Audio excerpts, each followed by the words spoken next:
A quick note before we begin. This podcast dives into real, often raw conversations about life's most profound moments, from a labor's beginning to life's end and all the complexity in between. Some stories may be emotionally challenging or deeply moving. Please listen with care and know that you are not alone.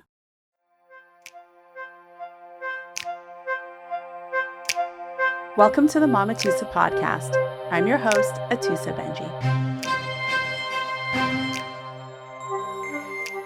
My guest today, Amy Tinney, is a beloved, inspiring, and sparkly part of my life. She is a family nurse practitioner. She's a midwife. She's a mama. She's a friend. She's a daughter. She is a mentor.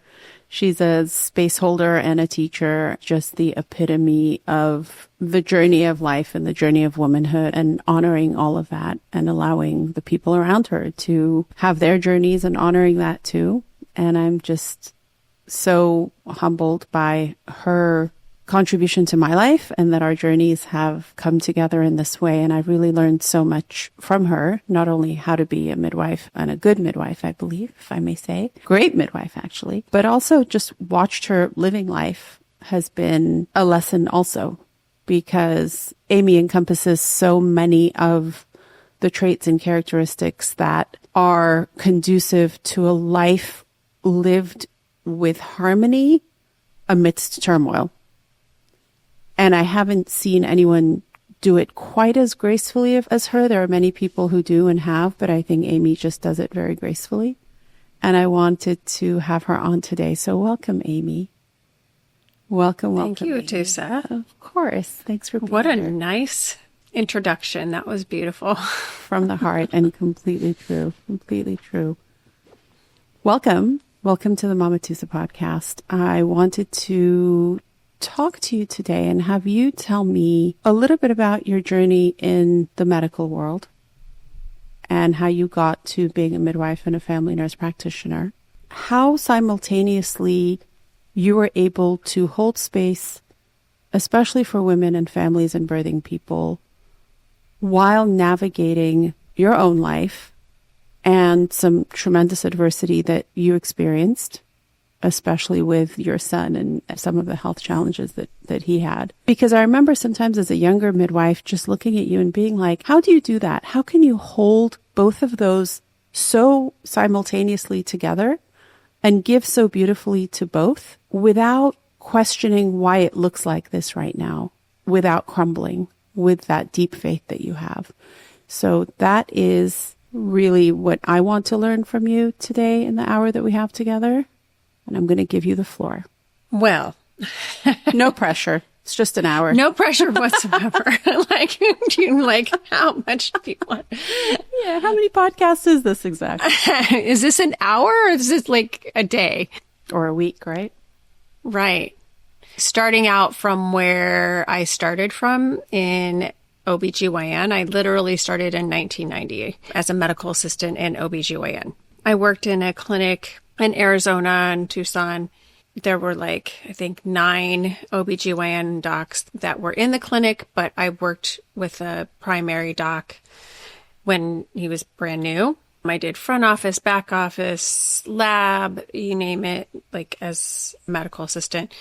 And in Arizona, medical assistants are basically like a licensed vocational nurse or a licensed nurse here in California. Very similar. We got to do everything. My passion was to go back to school. And so I simultaneously was always doing something. So it's been from my beginning. I just don't do things lightly in general. I feel like I always have some kind of a big picture that's happening around me, even though it appears as though I'm just present with you right now. I think that I've done that from the beginning of my career, for sure. Yeah, so I would be working as a medical assistant, training medical assistants, brand new. So I've always trained people from the very beginning, and I've always been thriving for something else. So I was always going to school. So I was going to school, training younger versions of myself, also keeping myself in the place of learning, teaching, because it's always a place of growth for me. So that I feel when you're able to do that, you have a bigger capacity. And then when I became a nurse, what did I do? I took the certification to be able to be a preceptor for nursing. I've done preceptors for midwifery when I became a midwife and all those things. I also had my son and graduated from nursing school and got a divorce all in the same year, which is a lot too. Always held a lot of space for like all the things that were maybe happening in life. And I think I've always find myself in a place of strength when I have challenges in my life. And why the need to precept and teach? Why are you always holding the hand of a student? Because I can't do this forever, number one. There's going to be an eventual time where I can't do what I do. But if I don't pass along the gifts that I have and the things that I've learned to the next generation, where will it go? It won't be anywhere if I don't share it. So it's a legacy of sorts. Yeah. So I want to make sure that people have the opportunity to, of course, have their own craft within that, but also have the knowledge and the skills and the access to make their life what they want it. Because the reality is that, you know, I inspire people to want to be a midwife because of the experience that they've had with me. Case in point, I have my newest student I've known since she was 19 years old. Like she had her first baby with me. I think I keep trying to make sure that this gift that we have, that we are given in this life is continued to work itself through. So that's part of why I decided to, you know, be a teacher and a mentor and approachable for questions and things like that. Even in the midwifery community now, like people will come to me for things that they didn't know about integratively for, you know, adults or for kids or, you know, whatever that looks like their questions are. And I'm usually an open book and can kind of tap into whatever it is that they're looking to have in terms of, you know, experience, support, education, whatever that is. And to the listener, if you ever call Amy, first of all, she always picks up the phone. Very rarely does it not pick up. So Amy is typically on the other line and she will stop what she's doing and answer your question. And typically her answer is yes. She will typically say yes. So I can call her in the middle of the night and be like, Amy, blah, blah, blah, blah, blah, blah. Can you come? She's like, yes. Amy, tomorrow, if, you know, blah, blah, blah, blah. Can you come? She's like, yes. If you need to, call me. And this is not yes because I'm sitting at home eating bonbons and watching television. This is yes amidst a very, very busy life and a very busy practice. Amy has the gift of a very formal Western medical skill set education, but she also has the holistic approach also. So she is a homeopath. She understands about herbs. She understands about energy work. She does gyrotonics. She's deeply spiritual. So she's really like a nuclear powerhouse of women's health and family health care. And really now, I don't say elder in terms of age, but I say elder in terms of the number of years that you've been doing midwifery. Someone that we reach out to in our community with questions and queries and cases that we need support with. And you've always done that for fun and for free. I've never known you to be like, yes, I'll mentor you and it's $2,000 a month. It's always, you know, I just pick up the phone and I answer questions. And I think for my listeners, I bless you with someone like Amy in your life who you know is their ride or die as a trusted peer. So thank you. Thank you for that fun and for free aspect that you give so generously. Yeah.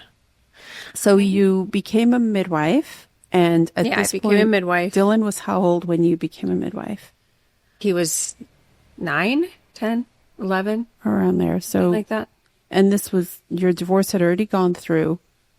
Oh yeah. I mean, I got easy. divorced when he was 18 months old. So by now you've been a single mom for many years. Since he was 2, basically. And always since he was less than 2 years old, Mm-hmm. I had been a single mom and working as a nurse in labor and delivery. We moved to Los Angeles and he was in 2nd grade. It was 2005. I worked at UCLA Westwood and had a travel assignment as an RN there in labor and delivery. And so I did 3 12-hour shifts a week. I did day-night rotations, so we didn't know if I was working a day or a night. I had to hire a nanny to be here because we didn't have any family, but they had to be flexible to be able to do either or. But she only had to work, the days that I was working a shift, take Dylan to school. I had friends who helped me along the way too at that point.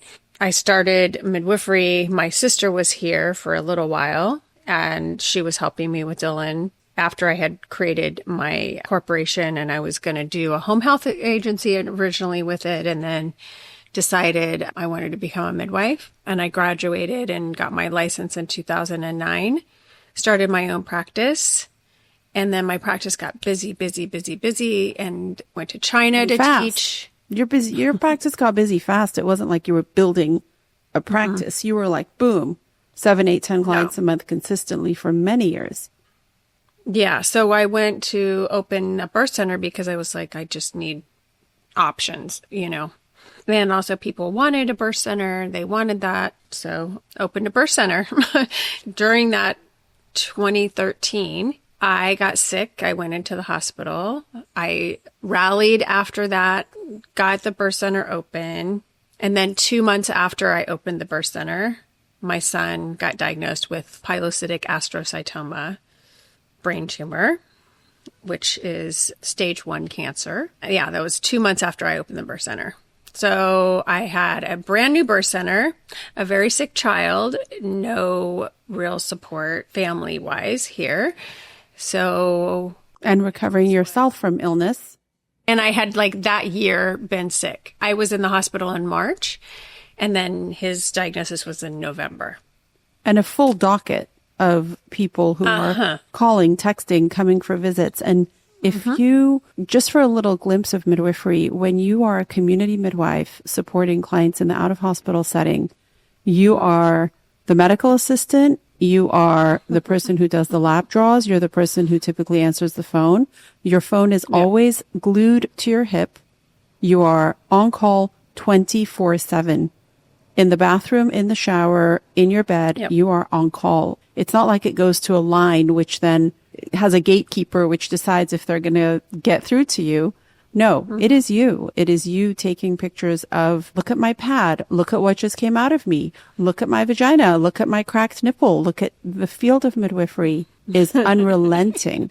I want my listeners to really understand the fact that life did not stop for you. It's not like you could there was no break. Like, there was no nothing, even in the hospital. Luckily, we had a very holistic, smart pediatrician at the time that helped us get directly into Cedars on the night of his admission. He was in the OR within 12 hours of finding out that he had this huge brain tumor. And then he was in ICU for 10 days. There was only one delivery that I missed, and it was her third baby. And another midwife went with her, and she was an ICU nurse. And interestingly enough, the journey with Dylan was intense as it was. There was so many pieces of it. He's still healing to this day. Like, he really is. He's just, working through all of what he needs to do as a now, young adult. And, he had 2 surgeries, chemotherapy, the whole 9 yards. So this was not just like go in, get the surgery and be done. This was like a 2-year experience out of my whole time that I owned this birth center and was trying to run a practice and have massive amounts of students and all of the things. I've always had 2 or 3 students that worked with me. Plus I had an office manager who helped me with things too, but it was back and forth. I mean, literally over those 2 years, I missed 1 birth. How did you know that Dylan wasn't feeling well? What was he presenting with? So he actually got whooping cough. My son, he was vaccinated for everything, unfortunately, as a child. He had all of the vaccines, but it didn't make any difference. He still got whooping cough in teenage years because it was very happening in the community, and DTaP and Tdap is only 50% effective. That's a whole nother topic. I'm not getting different day. No, not today. Anyway, he got whooping cough and he started coughing and getting a headache in the morning. But, at that point, he was dabbling with marijuana as a teen. So I think he was suppressing some of it. He wasn't really telling me some of the things that he was having happen. And then he just started to get to where he deteriorated and like he would like sick looking. So I took him into the doctor and he was like, okay, well, maybe try going home, give him some IVs, try this, that. So I gave him an IV and then on the day of, he's like, no, you guys need to just be directly admitted. And I was like, okay, great. We don't have to go in through the ER, nothing. He just called Cedars and we drove over there. We went straight up into a room. They were like, well, we want to do a spinal tap. And I was like, yeah, can we do a CAT scan on him, with this headache stuff going on? I said, I'm just really freaked out. It doesn't seem to me like he has like a fever and, like he had like meningitis. They thought maybe he had superimposed meningitis. Yeah. And I was like, no. No. Do the CAT scan. They did the CAT scan. I was in the room while his brain came up on the screen. And you know too much. And I freaked out. I called the doctor as soon as we got back to the room. I was like, you need to have a pulse ox on my kid. Like, you need to we should be in ICU. Like, why are we not doing something? Like, I was like livid and talking, I want the brain surgeon in here. He was there within like 4 or 5 hours after that. And had you not been a health worker and recognized that this brain scan does not look normal, a parent who's not in healthcare would have to wait many hours to get a report that would then go, like it could be days before something like that comes out. I was literally like, the nurse was like, I was up that nurse's butt. I was like, hey, hello, we need to have this. We need it. All of it. Yeah. That was like 6 a.m. by that point. He was in the OR by 11 a.m. because they had to do another MRI to really stage the whole entire thing because the CAT scan just gave us like hey, this is what's going on. But like they were like, oh, no. We need more. I had to tell him in the hallway going from the MRI to the operating room that he was having surgery. And he was just like so calm. It was just ridiculous. I have no idea how he was so calm, but he was very calm. Mm-hmm. My pediatrician actually came and sat with me in the waiting room for a couple of hours. I was approached by a child life specialist. I literally did not want to talk to her. What is that, Amy? So in the hospital, the child life specialists are ones that are there to kind of prepare the parents for the inevitable if they could lose their child or if they have like a long journey of cancer or whatever it is that they have going on. But I was like, oh, no. Nice to meet you. I'll reach out to you when I'm ready. Mm-hmm. Like I literally can't talk to you, because I never wanted to have that like negative. He's not going to be okay. I knew he was going to be okay. And I told him, I said, I will be there when you come out of the operating room. I will hold your hand. I will be the first person that you see and talk to. And that's what I did. The anesthesiologist didn't like it. We had like words and he was a total idiot, but I still did it. Didn't care. Mama bear. Yeah. And then I literally did not leave his side for that 10 days that he was in the hospital. While you're on call. I caught so many little things that he could have done. They had to open up the ICU specifically for him. They didn't have a regular room. They had to open the Saperstein Tower of Cedars for his care because it was more than the others, because he had a drain and he had to be on complete bed rest for part of it and then, advance as he needed. Like, it took a while. But then we went out to the floor and then he was discharged the same day after like maybe a few hours from the floor. I don't know why they didn't just discharge him from ICU, but they did not. And then he went back to school thinking that it was going to be all great. And we were scheduled for a 3-month follow-up and he had 2 new tumors. In that 3 months period, like he did swim team and he was like thriving and happy with his friends and like all that was going really good for those 3 months thinking, okay, I'm really invincible. I'm going to be great. so on. Yeah, after the second surgery, it was not that way. Like he literally was like having more and more problems. And then we started chemo. And then we did chemo. And I mean, I was going weekly for chemo visits, making him all the things like I did, he had acupuncture. I gave him everything possible nutrition wise. He did cannabis oil. He did all the stuff to suppress the tumors afterwards. And that was something that hearing about a child with cancer, an adolescent with cancer, you think about the tumor as this entity that has to be removed, destroyed with treatment. But it wasn't really until I met you that I was able to see the ramification on a child's mental health and also on their social life when they are sick, in and out of school, not knowing what the next month is going to look like, friends having their own journeys, going in different lanes, and how isolating that can be, and how mental health can take a hit, and then substance abuse can come shortly thereafter. Yeah.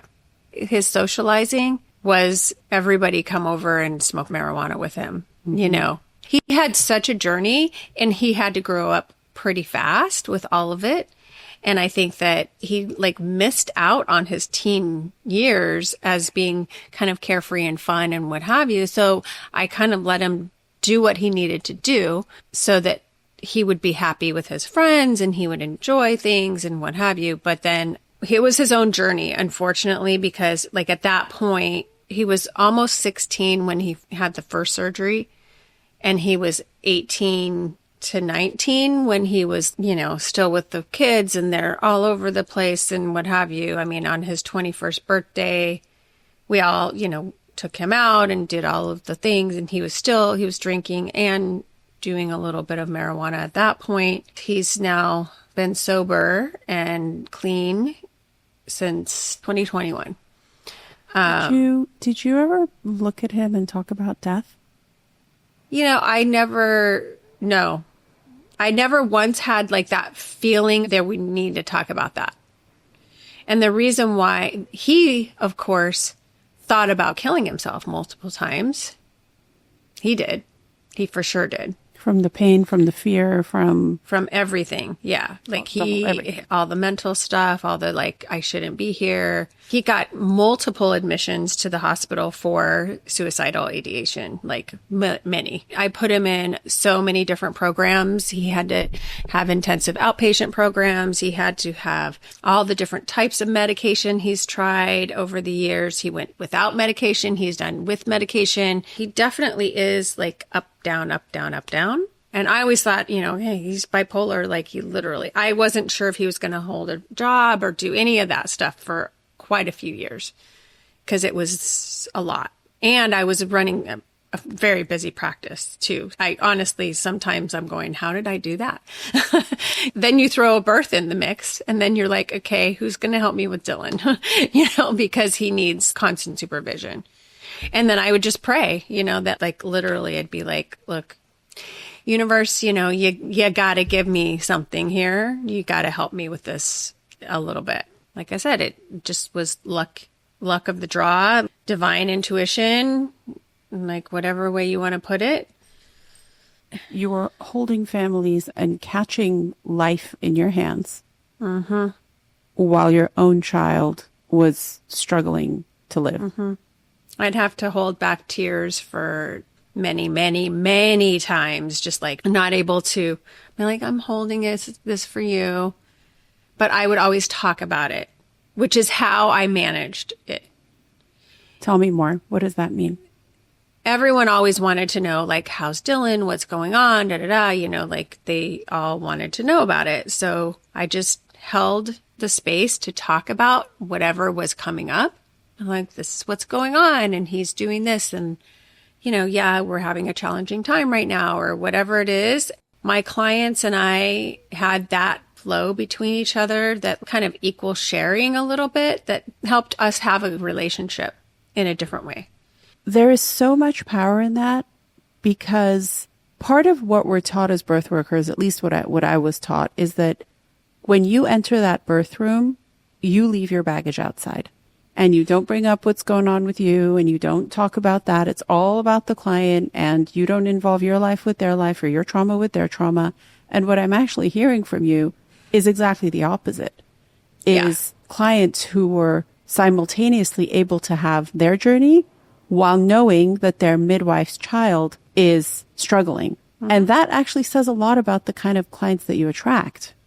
Yeah. And so when you hear the word community birth, that is such a beautiful word because your midwife was typically in your community, in your village, around your house. So you knew what was going on with that midwife and that midwife showed up to catch your baby. And you literally sort of had that community birth. You were being midwifed as you were midwifing. Yeah. Which is almost mind-boggling to me, to be honest, because there's such a... That is just the way that I practice in general. Like, I'm an open book. I don't play a lot of games.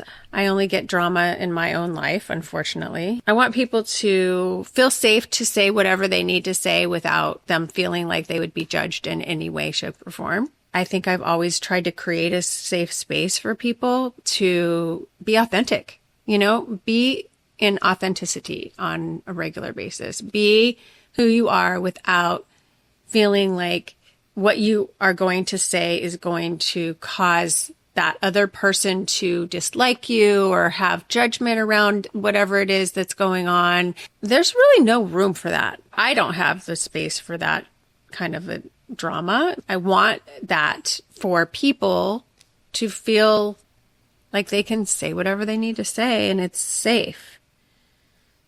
It brings a lightness to it, right? It brings a lightness that is actually something I learned a lot while I was a student with you was you don't take much personally. You trust the universe to do what the universe does. The universe has its way with us almost, right? When we come into the world, it's like, okay, I'm here.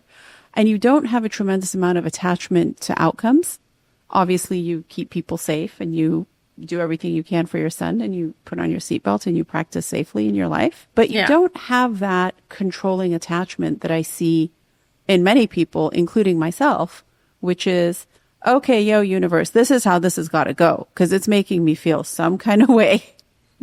And good luck with that, Toos, because it doesn't tend to go very well for me. Right? Gee, I don't know why. Yeah. Yeah. You have to walk the walk, though, man. I mean,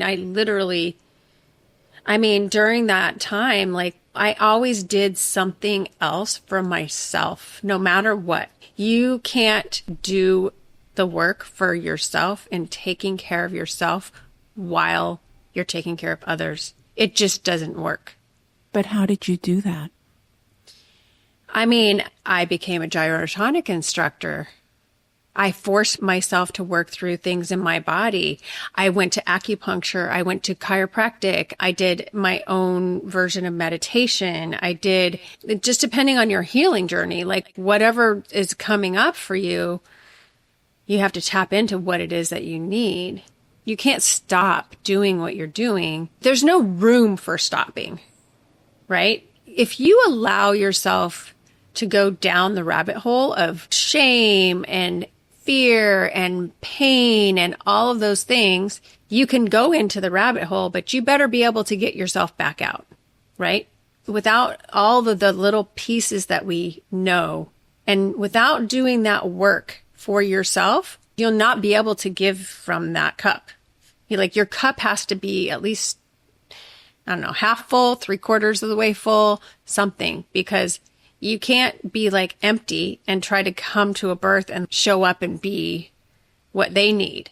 Also, the thing is that because being a birth worker, there's some pieces in there that are also the healing pathway for you. If you see a divine part of someone's body going into labor, you see a divine part of the baby coming through the birth canal, you see the divine experience that they have with their baby in that first few hours. How precious is it that? Like, that's the most precious gift that you're given because you show up and you are holding the space for them.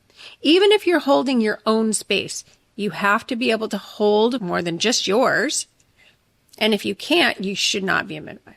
You have to have the capacity to do it. But also, you have to know when your body needs rest.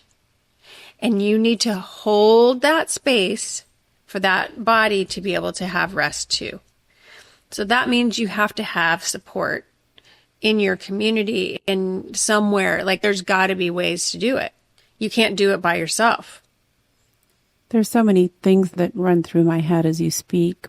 One question I have for you is, when you think about fear and we think about bad luck or bad energy or superstition or all of that, which is under the umbrella of fear and control, right? Which is what humans do when they feel out of control. They create stories that are going to keep them safe. Did you ever feel like you were going through so much yourself and how that could affect a client negatively? No. I know how to discern what's theirs and what's mine. How to have a boundary around what's theirs and what's yours. Which you're so good at. Where did that ability to do that come in? And I feel like it's especially in our field where we're literally dealing with life and death, right? Literally. I mean, if you want to think about it. I don't think it was in my first year or two as a midwife, because part of the reason I became a midwife is I wanted to have that more connection with people. I think where I feel like I gathered it and reminded myself about it was actually in hospital birth, where we don't have control. Someone else's agenda, the physician is in charge now, but like, you're still there as a midwife, right?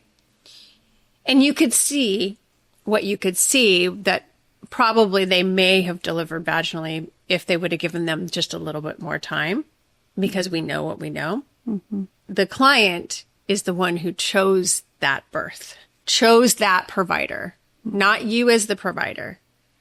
So for me, that was like a kind of like an aha moment that I had to go, okay, this has nothing to do with me. This is all them. This is all them. So it just put a perspective. Yes, you're in the room, but it's not your baby. You're in the room with that person having a baby. That baby is going to come through the way the baby comes through. For me, I was able to just, and I got emotional like in that first year. Oh my God, I took everything to heart and I was like worried and like blah, blah, blah. And I just like got to the point where I was like, you know what? I can't do that. It doesn't serve me. What's going to happen? Yeah, it doesn't bring much joy, does it?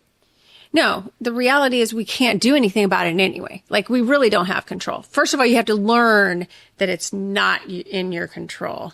None of it is, honestly. This podcast is not in my control. If the dog starts barking, it's not in my control. Any of it is not in my control.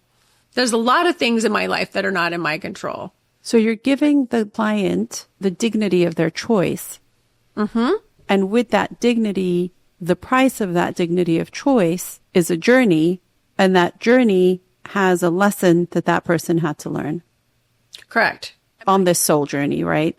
If I'm saying this correctly, because I'm an overanalyzer. You didn't know that about me, did you? No, I didn't know that you about didn't know you. That about me. Very analytic, taking things apart. So what I'm hearing is, the more I speak to midwives who are really able, because when I was a new midwife, I would often ask like, but what if something bad happens? What if a baby dies? What if a mother dies? I had all of these what ifs that I might actually die if that happens. And the more I talk to midwives who are incredible people, and out of hospital midwives where that control, quote unquote, is not in the medical setting, not the medical setting has control, but it's an illusion of control. Yeah. Right. The more I was like, my goodness, there is a journey here that is way bigger than me. Between this mother, this child, this father, this family, however these souls are coming together, I am just here as a vessel, a guiding vessel with some skills. And it sounds like your journey with midwifery is almost a carbon copy of your journey with Dylan's illness. And the two of them happened at exactly the same time. I was very authentic with people about what was going on in my life, even when I was interviewing with clients. And, some clients are like, oh my gosh, she's so intense. And it's like, I am. And you didn't take that personally. No, I don't care. I'm like, do whatever. Honestly, the right midwife will show up for them. I'm not worried. There's tons of midwives in the LA area. Come on, go for it. Find another one. If I'm not your midwife, I'm not your midwife. I just got to the point where I just did not take it personally. And even if people came into my care and I saw them for a couple of visits and then they decided to switch, maybe the first couple times I got oh my God, there's something wrong with me or da da da da. Now then I got, I'm like, no, it just wasn't a good fit. And it's not really. And that's okay. At the end of the day. Yeah. At the end of the day, I don't want to be everyone's midwife. I mean, I want to only be the midwife that I'm supposed to be with these people. And they know it's a very energetic yes. And if it's not a hell yes, it should not be done. It shouldn't be there. You should not be choosing someone just because of the price that they're charging you or the blah, blah, blah. You should not do that. That's not, you got to do it from a place of, I feel like I can be completely vulnerable in front of this person. You know what I mean? If you cannot feel like you can be vulnerable in front of that midwife, she is not your midwife or they are not your midwife.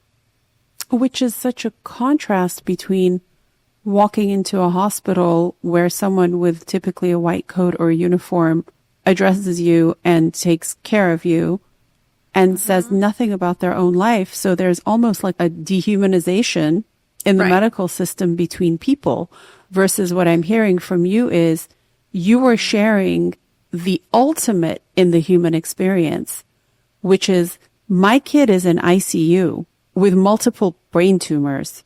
And I'm here showing up, catching your baby and holding the space for you. And you know that about me. What is more human than that? I didn't go while he was in ICU. Or just coming out of ICU or was about to go into ICU or was it, there was one day that I had to have someone once. Listen, this is how divine this is, this work. I need you to understand. During every time that Dylan was in the hospital, one birth got to get attended by another midwife. The other times, what happened? The universe protected your space. The universe protected that whole space of everything. If I was supposed to be at the birth, I was going to be at that birth. There's no question about it. And that is why I trust. I've always trusted. And you guys are like, how do you trust it? Look, you have all these, and I'm like, it's going to be fine. Everything's going to work out the way it's going to work out. Because of the fact, literally every week for 13 months, I went in to get chemo with my son. He was in the hospital 3-4 times. Every time he was in the hospital, I never left his side. No one went into labor, only one time. And that was because we didn't know he was going to get admitted at all. I did on my drive over there that day. You can't make this up. When you grow your practice organically, okay?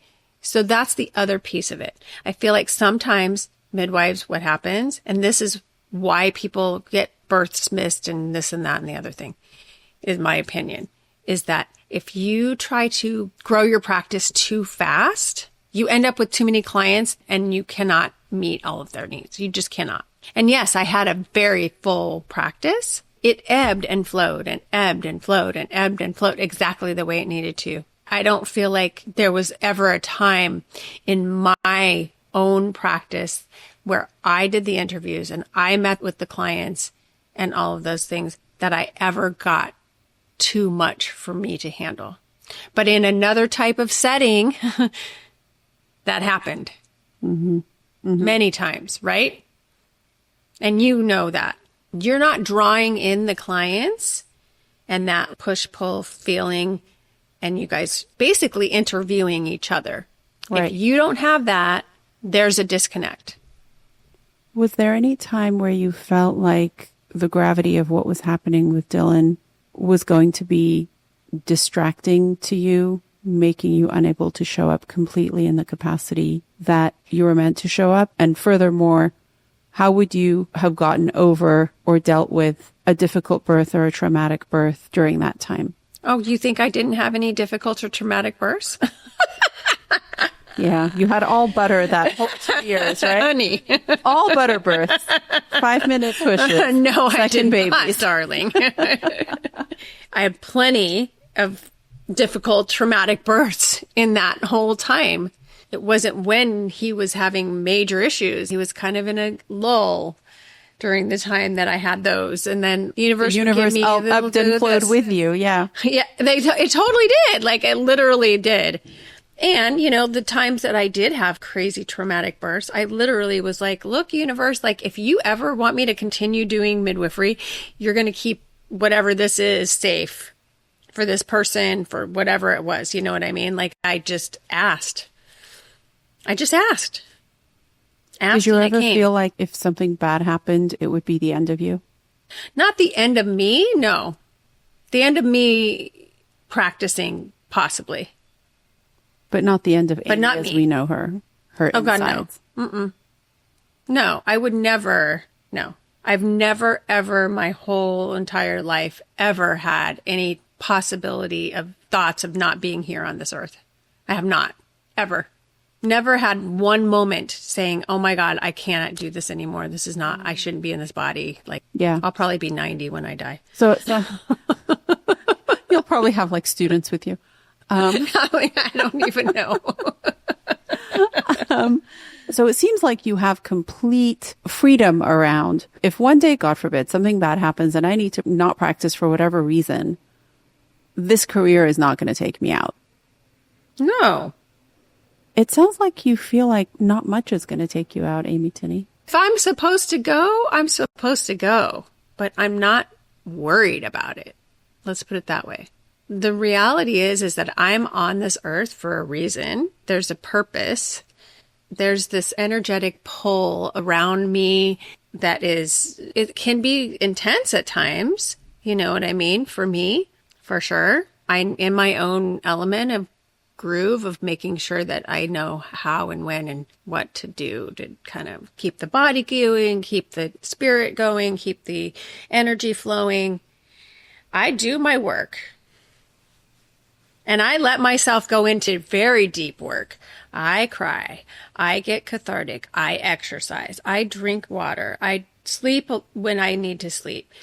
Rinse and repeat. You have to do that all the time. And then you also keep the practice so that you still have a life. You still be able to have a life within it. Right. And consider it part of your life and not just work, because work is not where we want to be. We want to be in a place of, this is my calling. This is what I do. This is who I am. Not because it just serves you financially or whatever and puts bread on the table or all that stuff, but because it is who you are.